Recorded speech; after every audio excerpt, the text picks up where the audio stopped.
देखो, एनसीईआरटी की जो किताब है, इस किताब का जो सॉल्व एग्जाम्पल नंबर 1 है, ये हम लोग अभी यहाँ पर डिस्कस करने जा रहे हैं। ठीक है, इस सवाल में आपको बोला क्या जा रहा है, एक बार देख लेते हैं।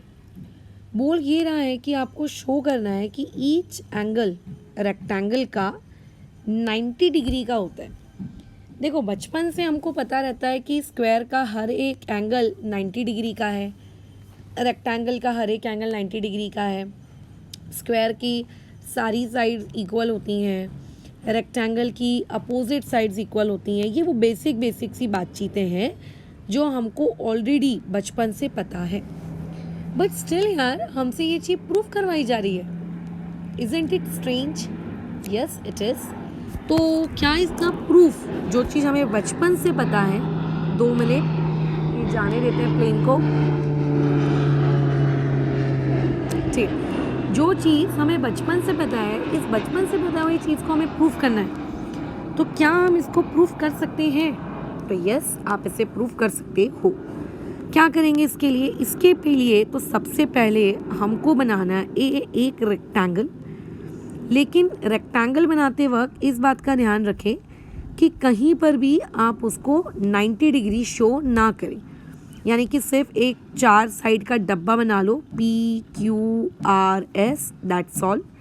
ठीक है, उसके हर एक एंगल को 90 डिग्री मत ड्रॉ करना। क्यों मैम, क्यों ड्रॉ नहीं करें? अरे यार, इसीलिए ड्रॉ करने को मना कर रही हूँ बिकॉज इस पर्टिकुलर क्वेश्चन में आपको ये शो दैट करना है कि हर एक एंगल 90 डिग्री का होता है, इसीलिए। ठीक है, ओके। तो देखो, सबसे पहले तो हमने लिख दिया कि quadrilateral PQRS is a rectangle. हमें ये तो पता है कि हमारा जो ये पर्टिकुलर डब्बा है ये एक रेक्टेंगल है। डन। अच्छा चलो ठीक है, ये पता है। अब हम लोगों को इस पर्टिकुलर क्वेश्चन में टू प्रूव क्या करना है?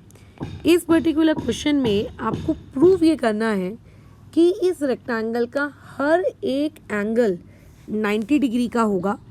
यानी कि angle P equal to angle Q equal to angle R equal to angle S equal to बोलो कितना, इक्वल टू 90। ये आपको क्या करना है? प्रूफ करना है। ठीक है, तो इसको प्रूफ कैसे करेंगे? हर एक एंगल को हम लोग 90 डिग्री कैसे लेकर आएंगे? क्योंकि हमको बचपन से तो सिर्फ इतना ही पता है कि रेक्टेंगल और स्क्वायर में हर एक एंगल क्या होता है? 90 डिग्री का होता है। हमने तो कभी ये सोचा ही नहीं, या सोचने की हमने कभी कोशिश ही नहीं की कि क्यों वो हर एक एंगल 90 डिग्री का होता है। डन, हमने कभी कोशिश नहीं की। हमें लगा कि बचपन से हमको बताया जा रहा है कि हाँ यार, हर एंगल 90 डिग्री का होता है, तो हमने भी मान लिया कि हाँ यार, हर एंगल 90 डिग्री का होता है। बट मैं एक बात बता दूं, आप जो भी चीज़ें बचपन से पढ़ते आते हैं कि ये ऐसी है, ये तैसी है, ये वैसी है, उन हर चीज़ों का आपको अपनी लाइफ के किसी ना किसी पर्टिकुलर स्टेज में उसका प्रूफ मिलेगा ही मिलेगा। ठीक है, खैर, तो अभी हम फिलहाल इस बात का प्रूफ देख लेते हैं। तो देखो, हमें इसमें एक अजम्पशन करना होगा। इस पर्टिकुलर क्वेश्चन को सॉल्व करने के लिए हम एक अजम्पशन करेंगे। जैसे कई बार होता है ना, हम लोग इमेजिन कर लेते हैं, तो हम चीज़ इमेजिन करेंगे। हम इमेजिन करेंगे कि लेट ये quadrilateral PQRS is a parallelogram. हमने ऐसा इमेजिन किया कि ये पर्टिकुलर क्वाड्रिलेटरल एक पैरेललोग्राम है। अब कई लोगों के डाउट्स यहाँ रेज हो जाएंगे कि मैडम, आप इसको पैरेललोग्राम कैसे कह सकती हो? क्वेश्चन में तो दिया ही नहीं है यार कि ये पैरेललोग्राम है। तो आपकी अपनी कोई घर की खेती थोड़ी ना है कि किसी को कभी ट्रेपेजियम कह दिया, किसी को कभी पैरेललोग्राम कह दिया। ऐसा आप कैसे कर सकते हो?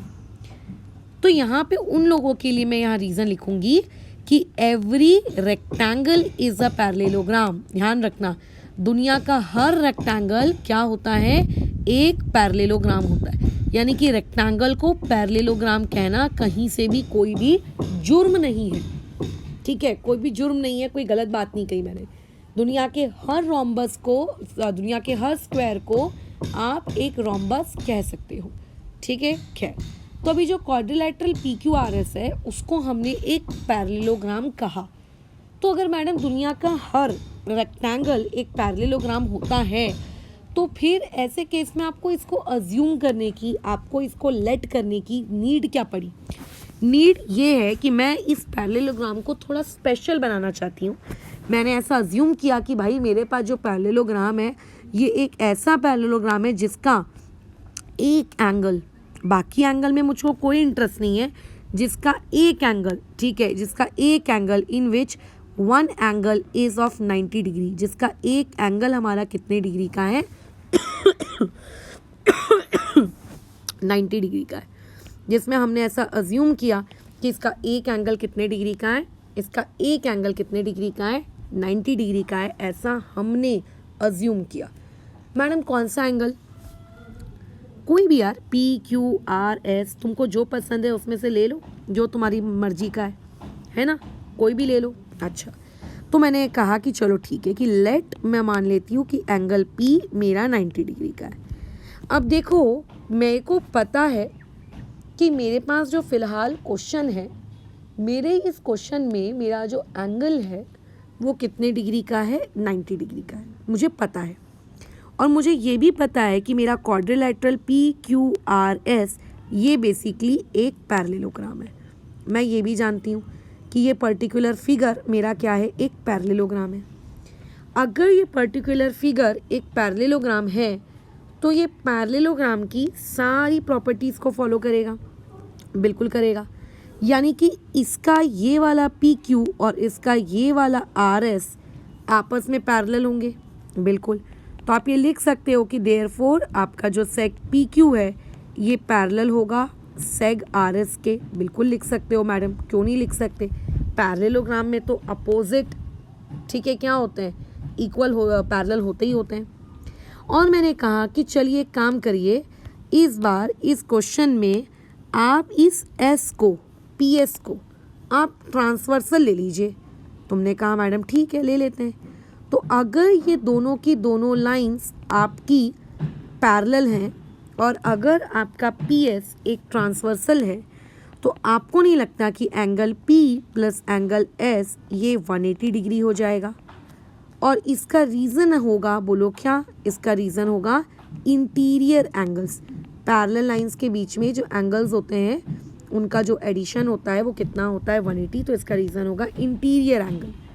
अब आपको एंगल P पहले से 90 डिग्री पता है, ठीक है, तो इस हिसाब से आपका जो एंगल S है ये माइनस करने पे ये भी कितना डिग्री आएगा, ये भी माइनस करने पे कितना डिग्री आएगा 90 डिग्री आएगा। मतलब हमने एंगल P को 90 डिग्री अज्यूम किया, हमारा एंगल S उस कैलकुलेशन के हिसाब से 90 डिग्री आ गया, ठीक है, उसके हिसाब से हमारा एंगल S 90 डिग्री आ गया। अब मुझे एक बात बताओ, क्वेश्चन में हमको पहले से बोला जा रहा है कि quadrilateral PQRS is a parallelogram, ठीक है, ये चीज़ हम लोगों को ऑलरेडी क्वेश्चन में पहले से क्या दी हुई है, पैरेललोग्राम दी हुई है। अगर ये चीज़ क्वेश्चन में पहले से एक पैरेललोग्राम है तो तुम्हें नहीं लगता कि पैरेललोग्राम की सारी प्रॉपर्टीज़ को ये फॉलो करेगा, यानी कि पैरेललोग्राम के जितने भी प्रॉपर्टीज़ हैं उसको फॉलो करेगा। तो पैरेललोग्राम की प्रॉपर्टी के अकॉर्डिंग एंगल P और एंगल R इक्वल होंगे, पैरेललोग्राम की प्रॉपर्टी के अकॉर्डिंग एंगल Q और एंगल S इक्वल होंगे, क्योंकि पैरेललोग्राम में अपोजिट एंगल्स क्या होते हैं, इक्वल होते हैं, ठीक है, opposite angles of a parallelogram बराबर ये क्या है, पैरेललोग्राम के अपोजिट एंगल्स हैं, क्योंकि पैरेललोग्राम में अपोजिट एंगल्स क्या होते हैं, इक्वल। तो angle P equal to angle R है और एंगल P हमको पहले से पता है, कितना पता है हमको 90 डिग्री। तो तुम्हें नहीं लगता कि देयरफॉर एंगल R आपका 90 डिग्री आ जाएगा, आपको नहीं लगता कि देयरफॉर एंगल Q आपका 90 डिग्री आ जाएगा, है ना, बराबर।